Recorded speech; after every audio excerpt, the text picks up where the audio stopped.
Les fortunes des milliardaires ne cessent d'atteindre des sommets toujours plus hauts. 236 milliards d'euros de plus pendant la pandémie. Les profits des entreprises du CAC 40 sont de 137 milliards d'euros en 2021. 70 milliards d'euros de dividendes sont versés aux actionnaires, soit 10 milliards de plus qu'en 2019. 150 milliards d'euros d'aides publiques sont offerts au patronat. Quand le gouvernement donne l'argent public aux riches pour les services publics, c'est l'austérité budgétaire. C'est au nom de cette austérité budgétaire que chaque année, comme tous les services publics, l'hôpital public ne dispose plus des moyens budgétaires suffisants à la mise en œuvre pleine et entière de leur mission.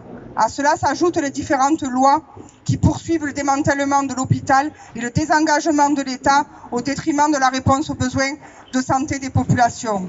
Ces choix politiques sont faits dans l'objectif de satisfaire les intérêts du capital au profit des grands groupes de la santé privée, de l'industrie pharmaceutique, des assurances et des fonds de pension au détriment des personnels et de la population.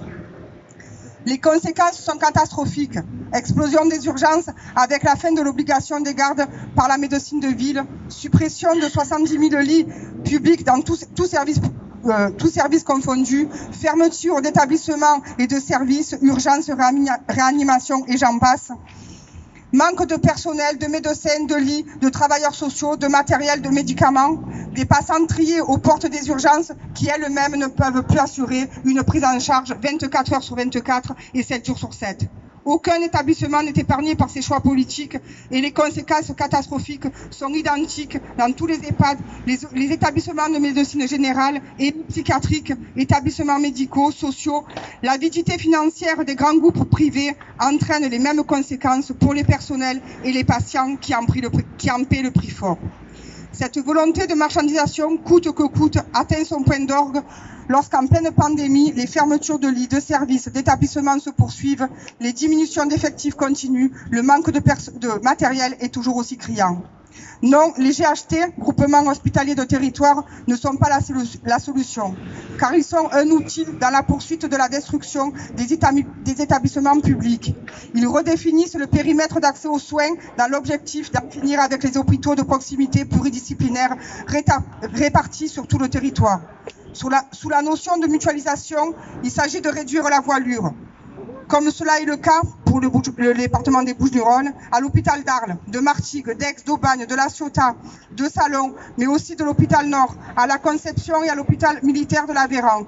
La stratégie est identique dans le domaine de la psychiatrie à Édouard-Toulouse, Valvert, Montpellier, etc.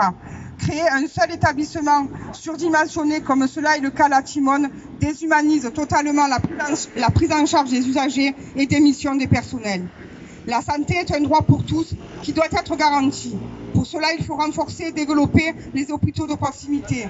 Ils doivent être dotés de services d'urgence, de réanimation, des services de médecine et de chirurgie générale et spécifiques, cardiologie, radiologie, pharmacie, neurologie, rhumatologie, etc., sans manque de personnel, avec des lits et du matériel suffisant. Pour cela, l'argent existe. Alors il faut l'abrogation des lois régressives, la mise à contribution du revenu du capital au même taux que les cotisations sur les revenus du travail, supprimer les exonérations de cotisations sociales et cadeaux fiscaux faits en tout genre aux entreprises, en finir avec le dépassement d'honoraires, mise en place d'un seul secteur conventionné et mettre fin au paiement à l'acte, un plan d'embauche massif de 100 000 personnels à l'hôpital, 200 000 dans les EHPAD et 100 000 pour l'aide à domicile. L'argent existe, uni et déterminé, le monde du travail peut imposer d'autres choix que ceux de la régression sociale. Nous vous attendons dans le département des Bouches-du-Rhône le 6 septembre pour un meeting de lutte pour la rentrée sociale.